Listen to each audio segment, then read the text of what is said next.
ಮೈಸೂರು ಜಂಬೂ ಸವಾರಿ ಸಂಪನ್ನ 6ನೇ ಬಾರಿಗೆ ಅಂಬಾರಿ ಹೊತ್ತು ಅಭಿಮನ್ಯು ನಡಿಗೆ. ಮೈಸೂರಿನ ರಾಜ ಬೀದಿಗಳಲ್ಲಿ ಮೆರವಣಿಗೆ.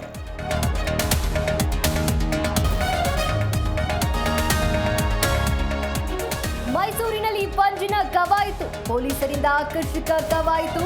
ಕಾರ್ಯಕ್ರಮದಲ್ಲಿ ಸಿಎಂ ಡಿಸಿಎಂ ಭಾಗಿ.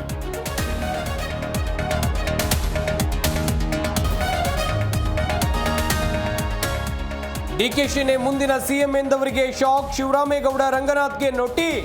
1 ವಾರದಲ್ಲಿ ಉತ್ತರಿಸುವಂತೆ ಸೂಚನೆ.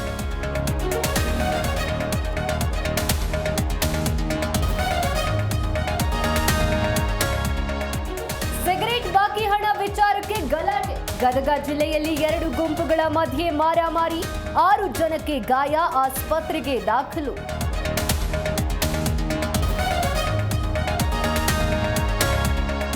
ಫಿಲಿಪೈನ್ಸ್ನಲ್ಲಿ ಪ್ರಬಲ ಭೂಕಂಪ. ಓದೋಕ್ ಹೋಗಿದ್ದ ಕನ್ನಡದ ಯುವತಿ ಪರದಾಟ.